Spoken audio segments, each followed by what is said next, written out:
Good morning. My name is Terry Rose. I'm a member of Optimist International of Huntington Beach, part of a global nonprofit whose mission is to improve the lives of women and girls through access to education and training they need to achieve economic empowerment. I don't know if you were here yesterday as I was and got to hear Kathy speak the first time, but I am thrilled to be able to introduce Kathy McGibbon Givens, the co-founder and executive director of 1211 Partners, Inc.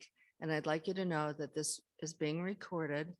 So without further ado, I'd like to turn the microphone over to Kathy. Thank you.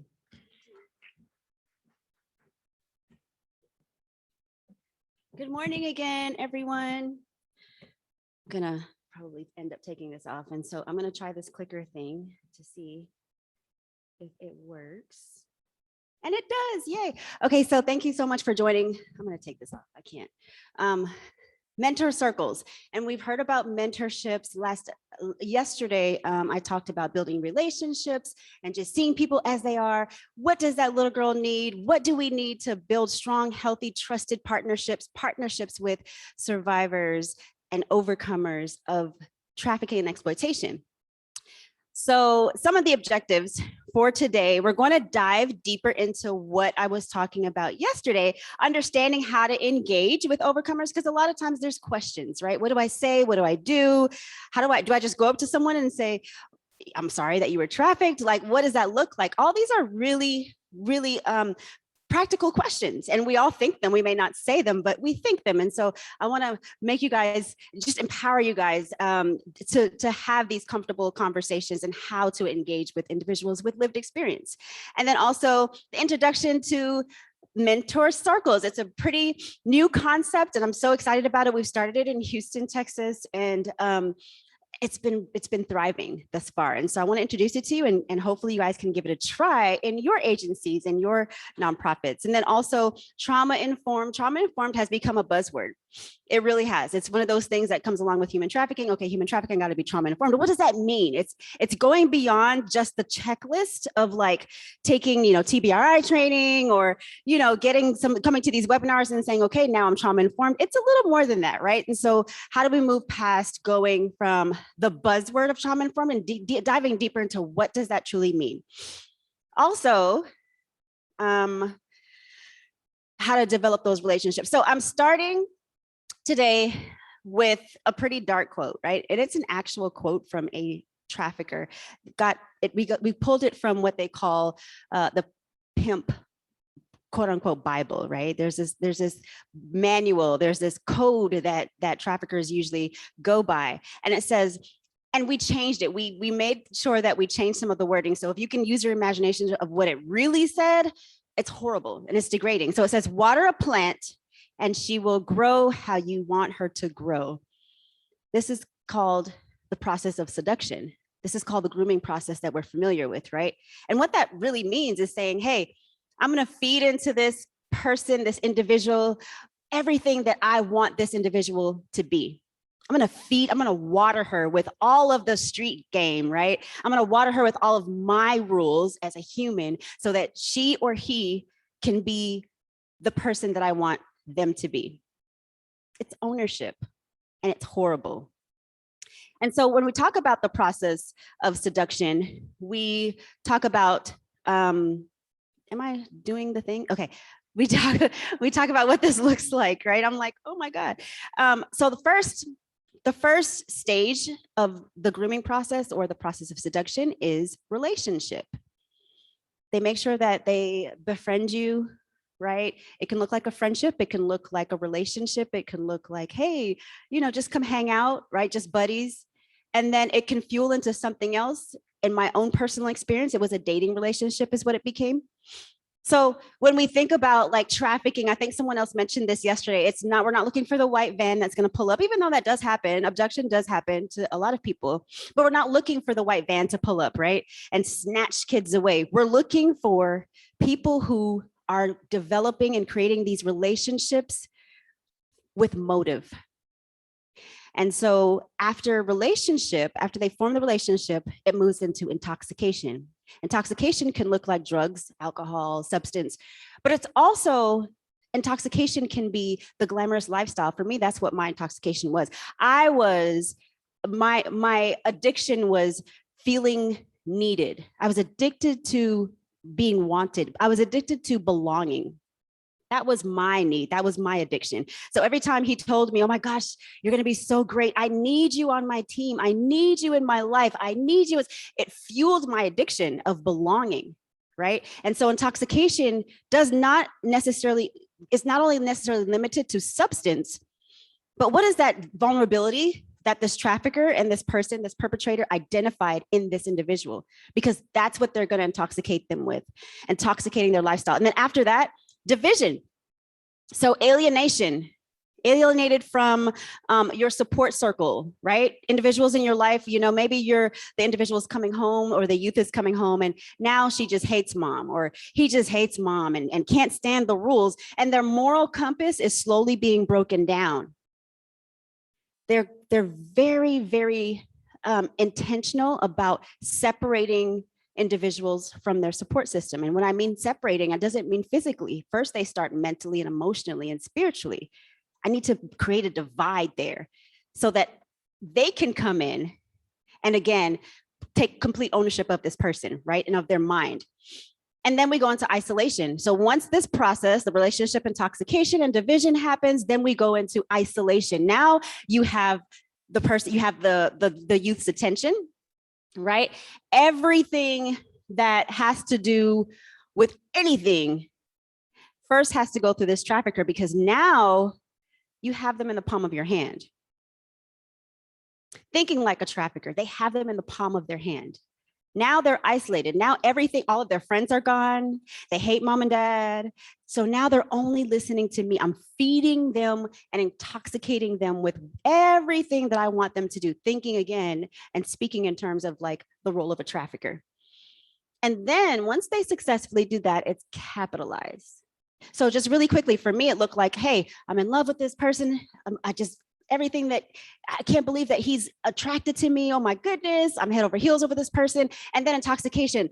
I was intoxicated with belonging, with worthiness, with words of affirmation. That was my intoxication. And then the glamorous lifestyle, going to clubs and going to VIP rooms and meeting all these local celebrities because this individual was very well known. That was my intoxication. And then I started arguing with my mom, started arguing with my family. I don't even know why I'm living here, to the point where I moved out at a very, very, very young age to go live with friends because she couldn't handle me. Why? Because he was sowing those seeds. And then I was all alone. I was arguing with my friends, arguing with my parents, arguing with my family. Only person that I believed was him. And so he was ready. And that's when capitalization happened. But let me go back. Where did it start? It started with relationship. So that's where we come in.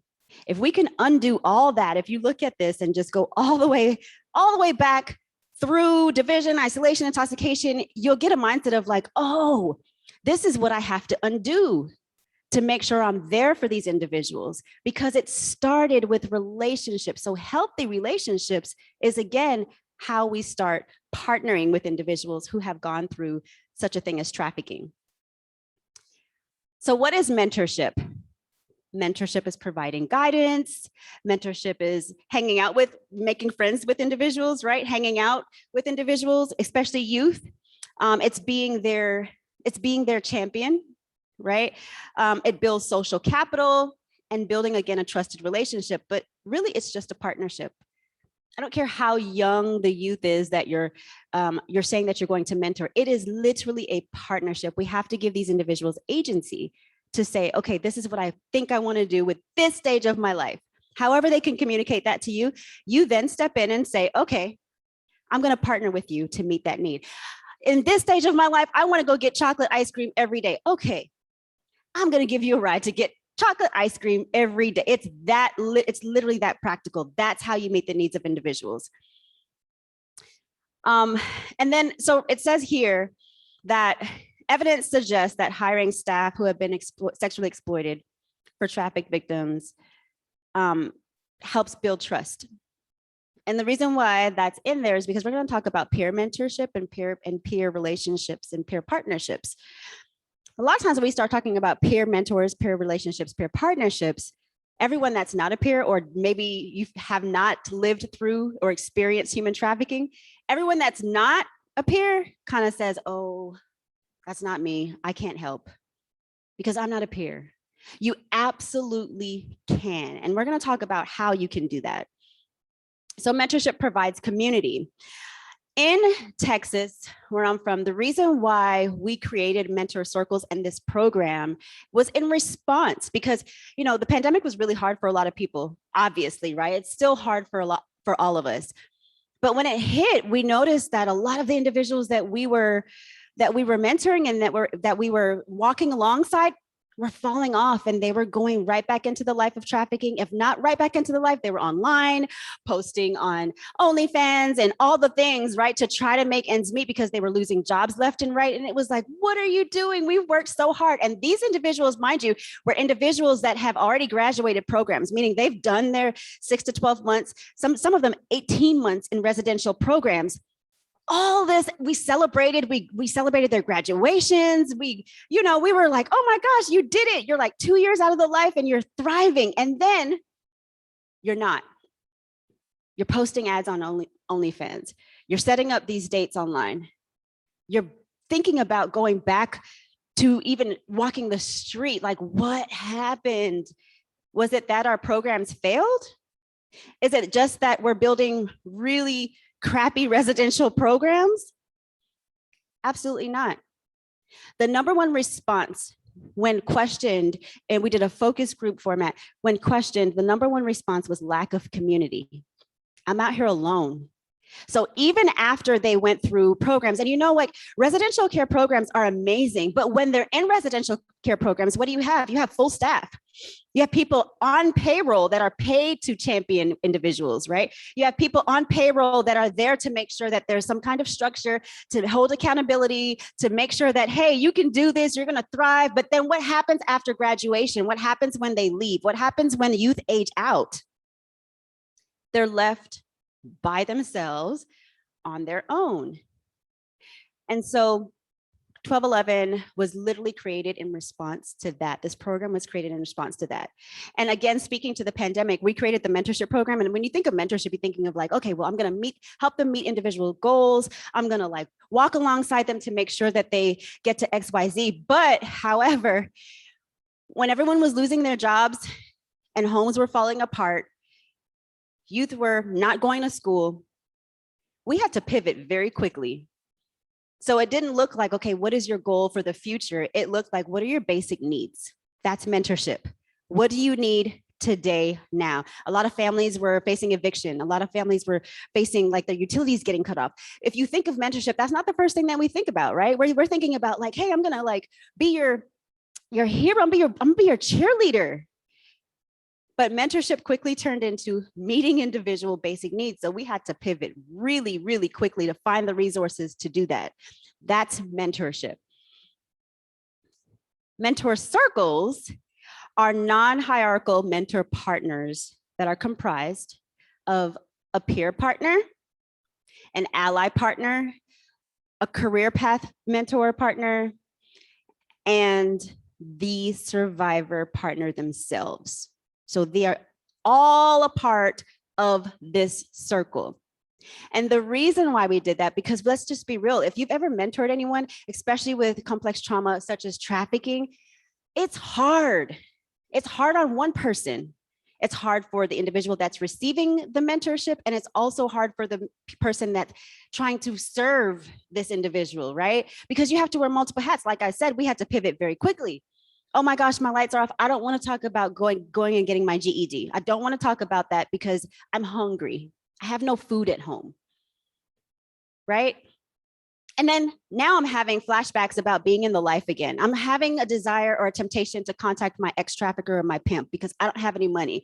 I have all of these things to do. And by the way, my car broke down. Oh, I need a job. I was on my way to the interview. The car broke down. I need a job. I don't know what to do. And the mentor is like, oh my gosh, you're taking all of this in. Because we as individuals, we have our own families, we have our own jobs, we have our own problems, we have our own trauma. So when you're trying to show up for somebody else, you have to first make sure that you're showing up for yourself, but then you're trying to show up for yourself while showing up for this person, and it's a disaster. It literally is. It's like everybody just calm down. So what Mentor Circles does, it supports not only the individual that you're partnering with, not only this youth or this individual that is receiving services per se, but it also builds a support network around you, the mentor, the person that's in this partnership. What are your needs? How can we make sure that we're supporting you so that you can be a better mentor partner? Because if you're running on fumes and if you're dry, how are you going to serve anyone else? We get into this, especially with the anti-trafficking movement, right? And especially when you're talking about helping our children. We get into this with so much fire. Oh my gosh, I'm in this thing. We need to make sure that we end trafficking. We need to make sure that no child goes abused, ever gets abused again. We need to make sure that no child goes hungry. We're in this and we're passion driven, and we take off. We take off, neglecting the needs of ourselves. Neglecting that, hey, I actually had a really bad day, and I just don't feel like talking to a youth right now, and their attitude and dealing with their mouth. I just don't. If we're honest, right? We don't admit that because we have to show up all the time. And so it's like, I have to smile. What do you need? Oh my gosh, I'm having a great day too. I'm gonna sit here and let you cuss me out for no reason. I have no idea why you're spazzing out on me, but I'm just gonna sit here and take it and smile. That's unrealistic. That's not mentorship. Mentorship is about being transparent. It's about letting the person that you're dealing with know, hey, I had a bad day too. So because we're in a partnership, let's figure this thing out. Let's figure out how we can move past our bad days, right? That's mentorship. And so the circles help individuals that are receiving services and also mentoring. So the roles of each partner, and you notice we're very strategic about putting partners. So the overcomer or the survivor partner is the one that is like, okay, I have lived experience and I'm trying to better my life. They're the one that's in need. We all know that. It's unspoken. We just know that. We don't need to keep saying, hey, you're the client, you're the survivor, you're the victim, you're the person that's receiving services. Hey, you're a partner. Because again, we're creating partnerships. So this participant is what we've chosen to call them, is they're individuals who have survived human trafficking or exploitation and are committed to receiving. Notice the key word. They themselves are committed to receiving support. And you'll see 1211, but I really want you to adopt that for your own agencies, your own groups, right? So these are the individuals that are committed to receiving. This is not mom called you and said, my child needs to get into your program now. This is not mom saying, hey, this child needs a mentor, and so you need to come mentor this child now.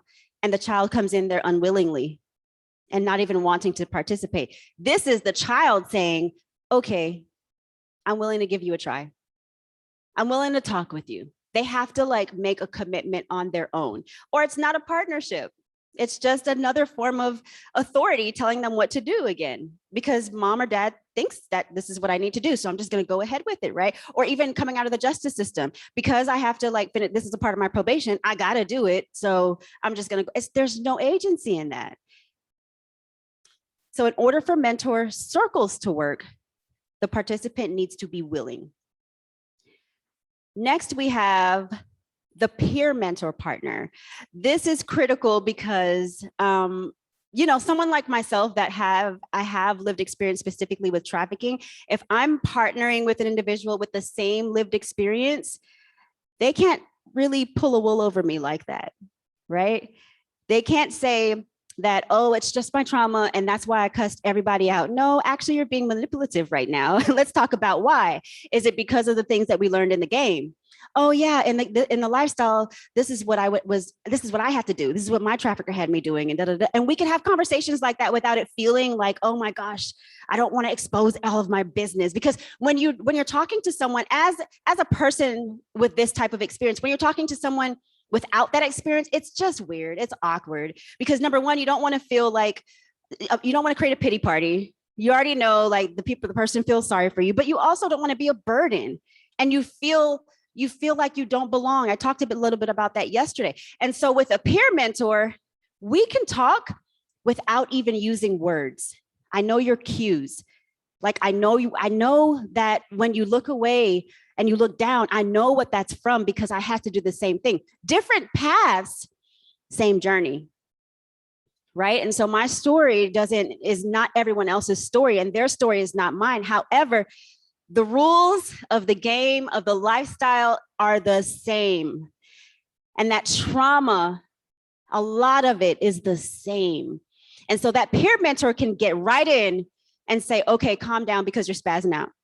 Calm down, like, let's talk like this in layperson's language, and let's be real about what you're going through right now. When they're crying about, oh my gosh, I used to work in the strip club and this happened, they're not going to say that with a person that's never worked in a strip club. They're not going to open up to a person that has no idea what goes on the street. And it's funny because a lot of overcomers and survivors will get together, and you would think that we're just talking about our trafficking experience all day long. It's unspoken. I host a lot of support groups, and in those support groups, a lot of people are not talking about, oh yeah, when I was in the life, I did this and this and this, and this is exactly what happened from A to Z. You know how a lot of people come and share their stories? It's not like that. When we get amongst each other, it's literally like we're just talking, like we're having coffee, right? Because there's a lot of language that is unspoken that is understood amongst peers. You don't have to tell me your darkest secrets. I already know.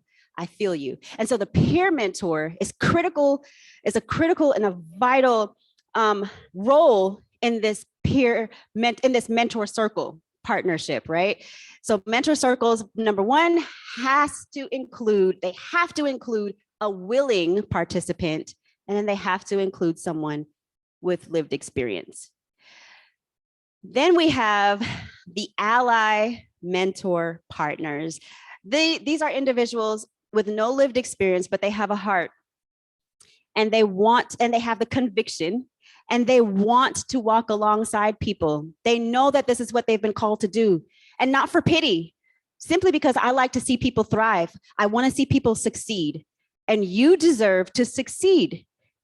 Just because bad things happen to you, bad things happen to all of us, but you deserve to succeed, and I want to be there to witness it. I want to be there to walk alongside you. That's the role of the ally. And so individuals without lived experience, but committed to walking alongside and supporting individuals who have lived experience. It can happen, right? It's not only the peer mentor to peer mentor. That's not the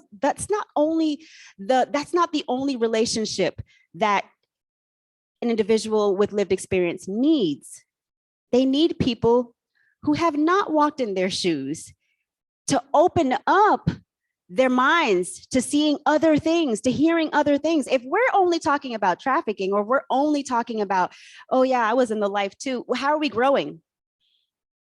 So I like to speak a lot on this, especially to people, especially when I go to faith groups in churches, because people are like, oh my God, I don't know what to do. This is just too much. No, you have it. And yes, you can partner with individuals who have survived trafficking. You absolutely can. And you're a vital part in that on their journey to thriving. You don't have to have lived experience just to show up. You don't. So if anybody ever tells you that, as an overcomer, I'm telling you, you don't have to have lived experience to show up. Just show up. And so that's the role of the ally. And so the career mentor partners now, these are individuals who are strictly to say, what are your educational goals? What do you want to be when you grow up? What are you trying to be now that you're an adult? What is it that we're working on so that you can thrive to being economically empowered? What does that look like for you? And that's the only role of the career mentor partner, literally. And why is that? Because you remember I talked about we want to show up and we want to be everything for everyone. It's impossible. So when the ally mentor is meeting and they're sitting for coffee and this person starts talking about, oh my gosh, like I'm just got fired from my job. I have like 5 days to find another one before I'm evicted. It's just so much. The ally mentor can say, hey, let's call your career path mentor and let's schedule a meeting on how we can get through this. Oh my goodness, I need my GED. Oh my goodness, I want to go back to school. There's so many things I want to do. Oh, by the way, I need a ride to the doctor tomorrow. Oh, and oh my gosh, so many things happen. Hey, slow down. Let's call your career path mentor for that GED, or let's call your career path mentor to figure out how you can enroll in classes, right? To get your degree. We can't wear a million hats and help someone and as well as help ourselves. It's impossible. We just can't. And so the mentor circles shift the paradigm for this, right? For people showing up, for people saying, walking alongside it. It's heavy. It's too heavy. It's a lot for one person to wear. So share your hats. At this point, I want to call three, if you're willing, 3 volunteers to come up with me. Okay, there's one. Please join me. 2? Okay, come on. I'm gonna show you guys how this works because I'm very visual, right? Do I have one more? Just one. Okay, come on. All right, so my role is going to be the survivor partner. So I am the one coming to you for help. I want you to be the peer. So you're someone with lived experience. You're the ally. You just love me, right? You just love seeing people thrive. And then you're what are we forgetting, y'all? We're the career. All right, so anything that has to do with school, you're gonna step in. I'm gonna just start babbling. When you hear your role or when you hear how you should step in, just put your hand on my shoulder. So right now, we're gonna start like this. I'm alone. You don't see them. I'm alone. I'm fearful. I just left a program. I don't know what my next step is going to be. By the way, I just aged out of foster care. I'm 18 years old now. I don't know what to do. I don't have any parents. I don't have any family. I'm lonely. Should I call my pimp? I don't know. I don't know. I don't know what to do. And by the way, oh my gosh, my lights just got cut off. I have $300 to my name because I'm only getting paid $10 an hour. How can I get another job? Oh my gosh, I'm getting these temptations about going back into the life. I'm getting these temptations about how the life used to be. Oh my goodness, what am I gonna do? And then if you touch me, just leave your hands on me. What am I gonna do? Do you see what we've built here? Now we have community. Now I can say, hey, I'm thinking about going back to and then you can cut me off and say, we're not gonna talk about going back to the life. What we are gonna talk about is how blue the sky is. Let's talk about something else. Let's talk about something else that will fill your spirit and fill your soul and fill your life, that will enhance you, that will make you feel good about yourself, right? I'm not going to bring all my problems to you about how lonely I feel, because we're here to talk about goals, right? We're here to talk about goals. And now we have a community of people around a survivor partner. Now we're reversing what we saw. The process of seduction, right? The division, the isolation. Now I got people. And this is literally what peer mentor circles look like. Mentor circles look like this. Mentor circles look like community. And they each have different roles, right? And now you ladies can talk amongst each other. Oh my goodness, I'm having a bad day. I don't even want to show up. Don't worry, girl. I'll go with her today. I'll take her for coffee. You take a day off because you said that you're in a bad mood, right? Oh, you have a doctor's appointment? Okay, great. Don't worry about it. Oh, you don't want to show up today either? Great. She can show up for me today. Do you see how this works? So now we're not alone. It is unrealistic for one person to do it by themselves and you be successful. And then if something happens to the survivor partner and they end up going back to the life, or they end up whatever, who's going to take that blame? The person that was wearing all the hats. But if we share the hats, we can say, no, actually, she did mention that she was struggling with this. Oh, no, actually, it's because she just lost her job again. But don't worry, we're working. It's a team effort. This is what mentor circles look like. Thank you, ladies, so much.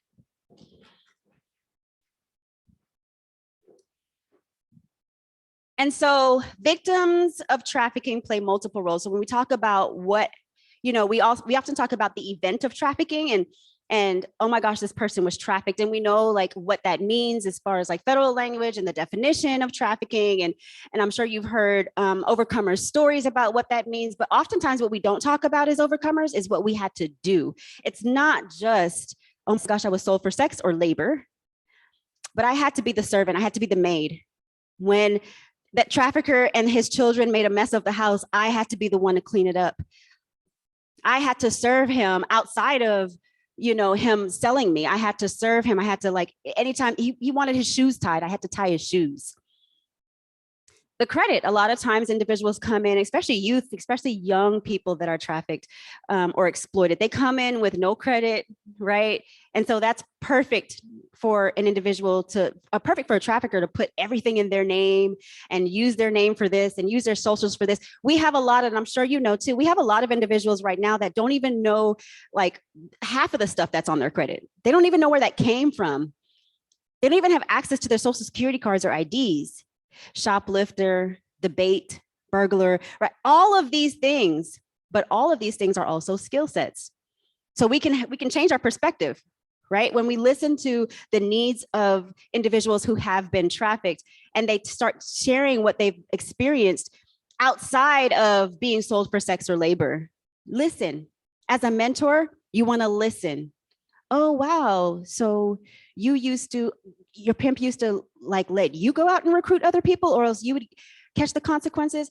You're good in management. You're a good team lead. I know that sounds ugly, but how do we make it? How do we use those transferable skills and highlight the good in people? So it forces us to move away from what's wrong with you to what's right with you. Don't worry about that. Yeah, that was a part of your past. He used to make you do this, but you actually have really great customer service skills. So what do we need? Like, how can we build on that? It's the mentor's role to pull out the strengths in individuals. Also, let me see. Okay, so mentor partner roles, the growth partner. We're here to help people grow. Seeks growth opportunities for survivor partners. Again, thinking about those skills that they came out of the life with, you know, as horrible as they may seem, your job is literally to listen for the strength in all of that. And so you're here to help them grow. Thought partner, you share new insights and ideas with survivor partners. You help survivor partners develop solutions. If they come to you and spill out their guts about how horrible, and you'll get a lot of that, especially when you first start, or you start helping someone who's fresh out of the life, you'll start hearing negative stuff all day long. Everything's bad. Everything's bad. This is bad. By the way, I can't even get into school because my trafficker stole my ID and now I'm just stuck and everything's just bad. Your job is to say everything's not bad. There's a solution for everything. So let's figure that part out. Let's figure out what works. Let's figure out what we can do together to turn all of this around. If you join them in that pity party, it's no coming back from that. If you join them like, yeah, girl, it's bad. Whew. And then just leave it at that, that's not mentorship. Mentorship is like, okay, great, let's figure out the solutions. And when you think about the solutions, think about what you had to do to get to where you are in this seat today. All of us walked we all have journeys that are faced with adversity, as we heard earlier. But what are some of the things that you needed to be a healthy citizen today as you sit in this seat? You needed shelter, you needed food, you needed people to cheer you on every once in a while. You needed to learn how to cook, some of us, maybe. You needed to learn how to dress yourself and how to be appropriate in different settings. You needed to learn, okay, what's appropriate to go to church in, and then what's appropriate to go to the beach in, and like, how do I bring that together? It's very, very practical steps. Those skills that we developed organically, those are the same skills that you bring into a mentor circle, into a partnership. We don't have to overthink it, really, I promise. And then, so you're also their support partner to provide encouragement and help navigate through challenges. And then you're also their accountability partner. We can't leave people stuck in the same place. For our program, we ask for a year commitment. And if after that year, there's no growth, we're referring. We got to figure out what's happening. Like, let's get you another resource because you can't be stagnant. It's our responsibility. It's our responsibility as service providers too, to recognize that if your program isn't working or your agency isn't working for this individual, don't keep them in your program for the sake of like grants or numbers. What needs to happen is you push them out. Hey, let's figure out what can work better for you. That's being accountable. That's being responsible. That's being a good partner, right? You wouldn't want to be in a partnership with somebody if it's a business relationship or business partnership, and you're in a partnership with someone who's steady draining the bank account from the business, and you never say anything. You're just going to keep doing business with this person, knowing that you just broke. You're not going to do that. You're going to say, hey, we're going to sever this relationship. I'm still going to love you, but we're going to sever this relationship until you can go get some help. And maybe I can refer you out to someone that can help you with this problem that you have, but I'm not going to keep you. Survivor informed. Mentor circles need to be survivor informed. You can't be trauma informed without being culturally informed, and you can't be culturally informed without being survivor informed. We all come from different walks of life. We're not called to serve. We're not called to pick and choose who we serve. If we say that we're joining this movement and we're joining the fight and we're here to show up for our children, we're going to support our children and advocate for our children, we can't pick which children those are. You can't say, oh, I'm only going to pick the children from the West Side or the North. We can't say that. So we have to be survivor informed, culturally informed, and trauma informed. That's communication, care, collaboration, and consistency. We have to be consistent with what we're doing. A part of trauma informed is also realizing the prevalence of trauma. So recognizing that, okay, trauma happened, recognizing how trauma affects individuals, and then responding appropriately. A lot of times in this fight, to help children and to help those who have been trafficked, our first thing is to respond first. There's a problem where? I got it. I got a solution. Instead of pausing and saying, what comes with this problem that I'm identifying? Oh, a whole person comes with this problem. Well, who is this person? What environment did they come from? What's their family dynamic? What do they need?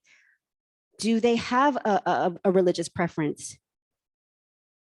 All of those things matter. A part of trauma informed too is providing safety, trustworthiness, peer support, collaboration, empowerment, voice, and choice. That's so important in mentor circles. You can't create an action plan without the person that's going to be implementing the action plan, right? Cultural, historical, and gender issues are huge as well. And then engaging with those with lived experience, rescue, law enforcement and first responders are really the only ones that should be using the term rescue. Everyone else, we're not rescuing, we're partnering with. We're nobody's savior. And so try to avoid the white knight syndrome when you're mentoring and when you're partnering with these individuals. You're not there to fix them. You're not there to save them. A part of the guilt that we feel sometimes too, when we lose someone back into the life, or, even if God forbid they die. I've had a lot of people that have passed that I've walked with, and it's like, oh my God, what could I have done differently? Even that's a form of savior mentality. It wasn't for me to save that person. It was for me to sow seeds in that person's life. So taking on that full responsibility of savior is not mentorship. That's something that's going on the inside that you need to work out first before you enter into a partnership. And then I see the time, so I'm going to breeze through this, but remember that we're all individuals with individual needs. So partnership versus savior complex, that's important. Overcomers do not want to feel like charity cases. So if you are mentoring with someone, if you are in a partnership with someone, make sure that you remember that. I keep using the word partnership because I really want you to remember that. It has to be a non-hierarchical partnership, even when we're talking about working with youth. Right? We can't just point the finger and say, this is what you need and you need to do it. And you need to do it my way. But it has to be a partnership. We're not charity cases, and making us feel like we are, it really pushes us back. It can do a lot of damage. Either we shut down internally and you only get a layer. So you're really only helping and partnering with one layer of us, because I can never be fully transparent with you because I feel like you're treating me with pity. And so in order to make sure that, we don't fall out, I'm only going to give you a layer of who I am, not my full self. And that's another thing too about mentorship is just remember that we are working in layers and it's okay. It's fine. If someone doesn't want to tell you their deepest, darkest secrets on day one, it's totally fine. If someone doesn't know what they want to be when they grow up, or if they don't have goals that they can articulate, it's fine. We're working in layers. And so sometimes you just have to take what you can get as far as like, okay, this person disclosed this much to me. What can I do with this much information to try to help this person? Don't get frustrated because they didn't tell you everything, right? And autonomy is absolutely important. Language is also important when it comes to like labeling. I call myself an overcomer. You've heard me say that many times, but other people call themselves survivor, right? One thing that I do stay away from is victim. But ask that individual, how do you want to be referred to as? Like, how do you want to be addressed? And whatever they tell you, run with that. And then avoid labeling. So my girl, my guy, my survivor, my victim. Try to avoid that because we're, again, in a partnership. You don't own this person. We're reversing the cycle of capitalization and we're reversing the cycle of trauma. And so a lot of that language, even though you may say it innocently, it's harmful. Our girls, my girl, mine. So just try to avoid that type of language as well. And then also obviously be culturally responsive, understand who you're dealing with, where they come from, what are their needs, because equality is one thing, equity is another. I don't need what everybody else needs. And some success factors, obviously, we want to develop leaders, and that's typically what we want to do. We want to develop leaders. And so, like I said, after a year, if you've been in a mentor relationship or a partnership, you want to make sure that this individual is now leading or something, leading it. And when I say leading, it could be in their families, in their communities, in their school, in their own life, something. Restoration is a lifelong process. It takes forever, and it's a journey, and it looks different for everyone. So you're not going to fix anyone, and no one's going to fix themselves immediately, but it's a journey. So when you walk alongside individuals, and when you're called to walk alongside individuals, remember that you're journeying with them, and it's a beautiful, ugly journey, but it's their journey. Thank you.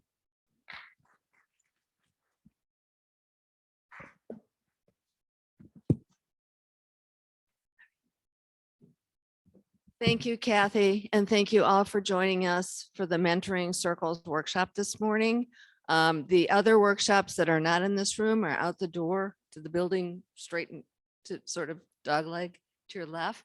So please enjoy the next 10 minutes working your way to the next workshop. Thank you.